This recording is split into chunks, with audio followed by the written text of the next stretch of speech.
Salve, salve, galera ligada aqui na Motorsport TV Brasil no YouTube. Tá começando mais um vídeo, mais um conteúdo vindo diretamente da cobertura do Motorsport.com nas 6 horas de São Paulo, a etapa do WEC, que foi aqui semana passada.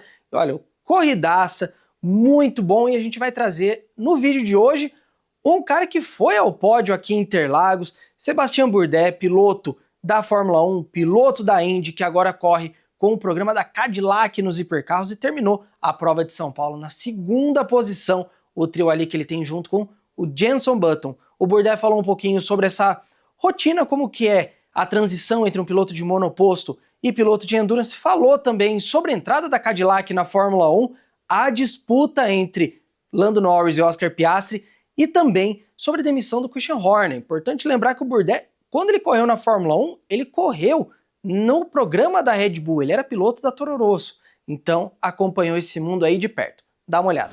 Sébastien Bourdais, thank you so much for joining us. If I'm not mistaken, third time racing in Brazil, second in Interlagos? It's actually more than that, because I did 2001, 2002 in Formula 3000, then 2008, and then, twice in IndyCar, I think. So yeah. You are acquainted with Brazil, but coming here at Interlagos, how do you feel? What do you think about this track? Well, it's a great track. Obviously, it's quite challenging. The slight altitude makes it less on the aero, so always a bit more tire degradation, a bit more sliding around. It's not the smoothest track either, so mechanical grip is at a premium. But obviously the track has been resurfaced, so there's just a lot of unknowns for the weekend to know exactly how much the track is different from what we think we know from last year, and trying to always guess the right way between what the mechanical grip is, what the balance is, and how much you need to take care of the tires. You're a driver with a huge experience in single-seaters, now also with endurance racing prototype. Which one do you prefer? Do you think which one is the nicest one, the best? I mean, I've always loved both, and I've always, since '99, I've been doing endurance racing and open wheels. So yeah, I've always enjoyed both. They're very different challenges. But it's also always extremely gratifying and satisfying when you succeed in endurance, because there are so many things that you need to get right with the entire team that it's quite rewarding when you end up being successful in endurance racing.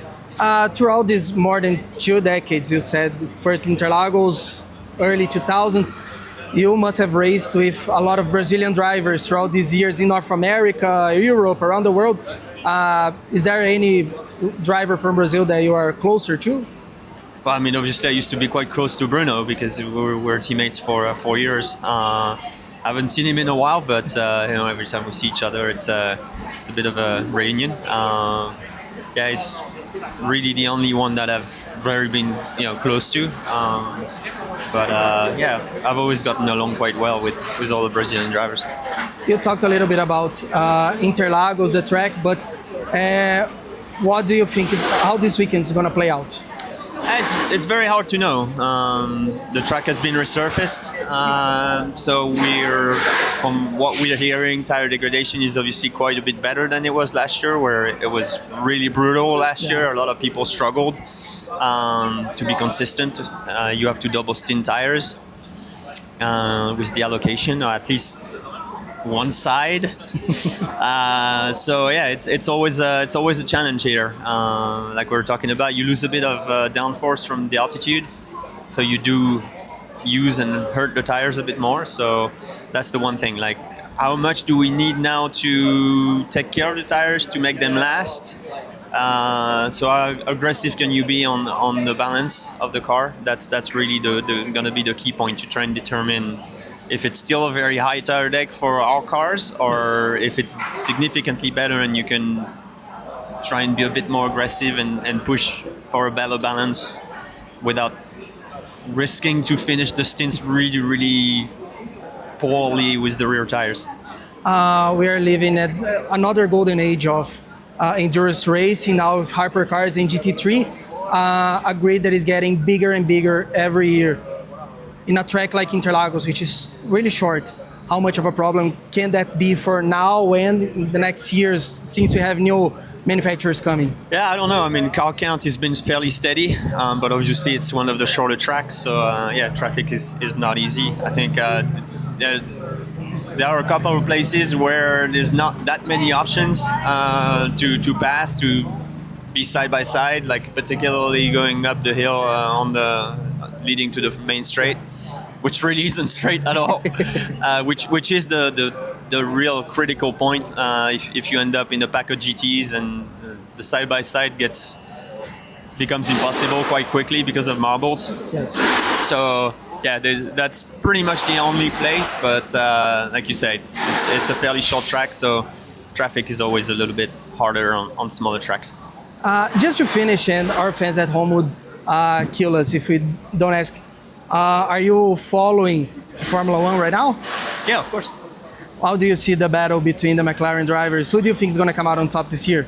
I think it's very difficult to know. I think quite clearly Oscar seemed to get the upper hand at some point, maybe because there was a bit of an evolution on the car that really suited him better. Seems like Lando has clawed his way back.